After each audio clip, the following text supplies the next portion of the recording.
ഓം ശ്രീനാരായണ പരമഗുരവേ നമഃ. ഗുരുമാർഗത്തിലേക്ക് ഏവർക്കും സ്വാഗതം. ശ്രീനാരായണ ഗുരുദേവൻ്റെ കൃതികളിലൂടെ നമ്മൾ സഞ്ചരിക്കുമ്പോൾ വളരെ സൂക്ഷ്മമായി നമ്മൾ നിരീക്ഷിക്കുമ്പോൾ നിശ്ചലമായ ഒരു മനസ്സിൻ്റെ, ശാന്തമായ ഒരു മനസ്സിൻ്റെ തലത്തിലേക്ക് എങ്ങനെ നമ്മൾക്ക് എത്തിപ്പെടാം? നമ്മൾക്ക് ശാന്തത കൊണ്ട് എന്താണ് ലഭിക്കുന്നത്? ഇതിനെക്കുറിച്ചുള്ള ഒരു ഗഹനമായ ഒരു ചിന്ത നമുക്ക് ലഭിക്കുന്നുണ്ട്. നമ്മൾ ഓരോരുത്തരും ആഗ്രഹിക്കുന്ന ഒരു സുഖം ലഭിക്കണമെങ്കിൽ മനസ്സ് ശാന്തമാകണം. പക്ഷേ ശാന്തമായ മനസ്സ്, നിശ്ചലമായ മനസ്സ് എന്നൊക്കെ നമ്മൾ പറയുമ്പോൾ അത് അസാധ്യമാണ് എന്ന് ഒരു തോന്നൽ നമ്മൾക്കുണ്ട്. പ്രത്യേകിച്ച് നമ്മുടെ ഇന്നത്തെ ഈ സമൂഹത്തിൽ നമ്മുടെ മൊബൈലുകളും സീരിയലുകളും സിനിമകളും അതുപോലെ മറ്റൊരുപാട് സംഭവങ്ങൾ നമ്മളെല്ലാത്തിലും ഇതിനകത്ത് ഇടപെട്ട് എൻഗേജഡാക്കിക്കൊണ്ടിരിപ്പുണ്ട്. അതിനെയൊക്കെ നിർത്തിവെച്ചുകൊണ്ട് മനസ്സ് ശാന്തമാക്കണം എന്ന് പറയുമ്പോൾ അത് ചിന്തിക്കാൻ പോലും പറ്റാത്ത ഒരു തലത്തിലാണ് എന്ന് നമ്മൾ തിരിച്ചറിയേണ്ടതായിട്ടുണ്ട്. പക്ഷേ നമ്മൾക്ക് ശാന്തത വേണം താനും. ഇതെങ്ങനെ സംഭവിക്കും?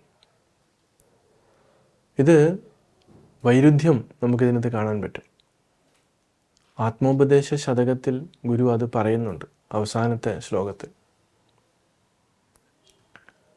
അതുമിതുമല്ല, സദർത്ഥമല്ല, അഹം സച്ചിത് അമൃതമെന്ന് തെളിഞ്ഞ് ധീരനായി, സത് അസത് ഇതി പ്രതിപത്തിയേറ്റ്, സത്ത് ഓം ഇതി മൃദുവായി അമർന്നിടേണം. ആ മൃദുവായി അമരുന്നത് ശാന്തതയിലേക്കാണ്. അതുകൊണ്ട് തന്നെ അതും ഇതും അല്ല എന്നൊക്കെയുള്ള ആ വിചാരം, നേതി എന്നൊക്കെയാണ് അതിന് ഉപനിഷത്ത് പറയുന്നത്. ഗുരു പറയുന്നത് ഒന്നൊന്നായി എണ്ണി തൊട്ടെണ്ണി പൊരുളൊടുക്കുക. ഈ മനസ്സിൻ്റെ ആവശ്യമില്ലാത്ത ഓട്ടം ഇന്ദ്രിയങ്ങൾ ഉപയോഗിച്ച് അതിങ്ങനെ വെളിയിലേക്ക് പോയിക്കൊണ്ടിരിക്കുകയാണ്. നമ്മൾ എല്ലാ വർഷവും അരുവിപ്പുറം മഠത്തിൽ മൗനവ്രത ക്യാമ്പ് സംഘടിപ്പിക്കാറുണ്ട്. ഒരാഴ്ച ശാന്തമായിരിക്കണം, മൗനമായിരിക്കണം. നമ്മളിത് നേരത്തെ അനൗൺസ് ചെയ്താലും വളരെ പരിമിതമായിട്ടുള്ള ആളുകൾ മാത്രമാണ് അതിനകത്തേക്ക് പങ്കെടുക്കുവാനുള്ള ഒരു സന്നദ്ധത, ധൈര്യം കാണിക്കുന്നത്. മറ്റു പലർക്കും ഭയമാണ്. അവർക്ക് അവരുടെ മറ്റു പ്രവൃത്തികൾ ഒന്ന് സ്റ്റോപ്പ് ചെയ്തിട്ട് അവനവൻ്റെ ഉള്ളിലേക്ക് നോക്കി മനസ്സിൻ്റെ ആക്ടിവിറ്റികളെ നിർത്തലാക്കി ശാന്തമായിരിക്കുവാൻ ശ്രമിക്കുവാൻ സാധിക്കുന്നില്ല. അതിനുള്ള ധൈര്യമില്ല. മറ്റു പലതിനും അവർക്ക് ധൈര്യമുണ്ട്.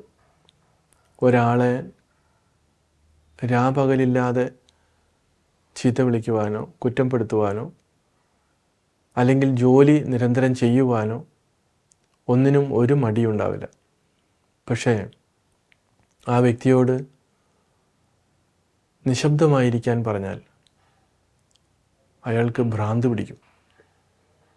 കാരണം അത്രമാത്രം മനസ്സ്, ഇന്ദ്രിയങ്ങളൊക്കെ വെളിയിലേക്ക് പോയിക്കൊണ്ടിരിക്കുകയാണ്. അപ്പോൾ ഇങ്ങനെ ഇതിൻ്റെ പുറകിലേക്ക് നമ്മൾ പോയിക്കൊണ്ടിരിക്കുമ്പോൾ അങ്ങനെയുള്ള ആളുകൾക്കാണ് മിക്കവാറും ഉറങ്ങുവാൻ വേണ്ടി മരുന്ന് കൊടുക്കേണ്ടി വരുന്നത്. കാരണം നമ്മുടെ നാഡീ വ്യവസ്ഥകൾ മൊത്തം താറുമാറാകും. നാഡീവ്യൂഹങ്ങളെല്ലാം ചൂടായി കഴിഞ്ഞാൽ, നമ്മുടെ മെഷീൻ പോലെയാണ്, അതിൻ്റെ വയറിങ്ങും മറ്റു കാര്യങ്ങളെല്ലാം ചൂടായി കഴിഞ്ഞാൽ സ്വാഭാവികമായി അത് കത്തിപ്പോവും. ഓവർലോഡ് നമ്മൾ പറയും, ഓവർ എനർജി, അധികമായിട്ടുള്ള എനർജി പ്രൊഡ്യൂസ് ചെയ്യുമ്പോൾ അത് താങ്ങാൻ പറ്റാതെ അത് കത്തിപ്പോവുകയാണ്. എന്ന് പറഞ്ഞ പോലെ തന്നെയാണ് മനുഷ്യൻ്റെ ഇന്നത്തെ അവസ്ഥ. അവൻ്റെ ബ്രെയിനിന് താങ്ങാൻ പറ്റാത്ത അത്രയും ലോഡ് അവന് കൊടുക്കുകയാണ്, അല്ലെങ്കിൽ അവൻ സ്വയമായിട്ട് വലിച്ചു വെക്കുകയാണ്. എന്നിട്ട് അവൻ പറയും, എനിക്ക് ശാന്തിയില്ല, സമാധാനമില്ല. അതെങ്ങനെ സാധിക്കും? അപ്പോൾ നമ്മളുടെ ഭൗതിക വിദ്യാഭ്യാസത്തിൻ്റെ ഒരു ന്യൂനത എന്ന് പറയുന്നത്, അവനിതെല്ലാം അവൻ്റെ തലയിലേക്ക് കയറ്റി വെക്കണം. ഇതൊക്കെ ഉണ്ടെങ്കിൽ മാത്രമേ എന്തൊക്കെയോ നേടിയെന്ന് തിരിച്ചറിയാൻ പറ്റുള്ളൂ. മറ്റുള്ളവർ തന്നെ വിലയിരുത്തണം. പക്ഷേ സ്വയമായിട്ട് അവൻ നശിച്ചു പോകുന്നത് തിരിച്ചറിയാൻ പറ്റുന്നുമില്ല. മഹർഷിമാർ പറയുന്ന അങ്ങനെയല്ല. ഇതിനെല്ലാം ഒരു ബാലൻസോടുകൂടി നമ്മൾ എടുക്കുക, അതേപോലെ തന്നെ അതിനെ തള്ളിക്കളയുക. അങ്ങനെ വരുമ്പോഴോ ഇത്രമാത്രം ഹെവി ലോഡ് ഉണ്ടാവില്ല. അല്ലെങ്കിൽ ഇതിനെ ബാലൻസ് ചെയ്യാൻ വേണ്ടിയിട്ട് ദിവസവും നന്നായിട്ട് ധ്യാനിക്കുക. ധ്യാനത്തിലൂടെ നമുക്ക് ഈ ഒരു ബാലൻസിലേക്ക് കൊണ്ടുവരാൻ പറ്റും. അതുകൊണ്ട് നമ്മളെല്ലാവരും കഷ്ടപ്പെടുന്നത്, നമ്മൾ വർക്ക് ചെയ്യുന്നത് മനസ്സിൻ്റെ ശാന്തതയ്ക്ക് വേണ്ടിയാണ്. അതിലൂടെ നമ്മൾക്ക് ലഭിക്കുന്ന സുഖത്തിന് വേണ്ടിയാണ്. ആ സുഖം ലഭിക്കണമെങ്കിൽ തീർച്ചയായിട്ടും മനസ്സിൻ്റെയും ഇന്ദ്രിയങ്ങളുടെയും ആ അമിതമായിട്ടുള്ള വെളിയിലേക്കുള്ള ഓട്ടം അറിവ് ഉപയോഗിച്ച് നിർത്തലാക്കുക. അതിന് നമുക്ക് ധ്യാനം അനിവാര്യമാണ്. അപ്പോൾ മാത്രമാണ് മനസ്സ് ശാന്തമാകുന്നത്. സമത്വ ബുദ്ധിയോടുകൂടി, സമചിത്തതയോടെ നമുക്ക് കാര്യങ്ങളെ മനസ്സിലാക്കുവാനായിട്ട് സാധിക്കും. അതിനെ അവർക്കും സാധിക്കട്ടെ. നമസ്കാരം.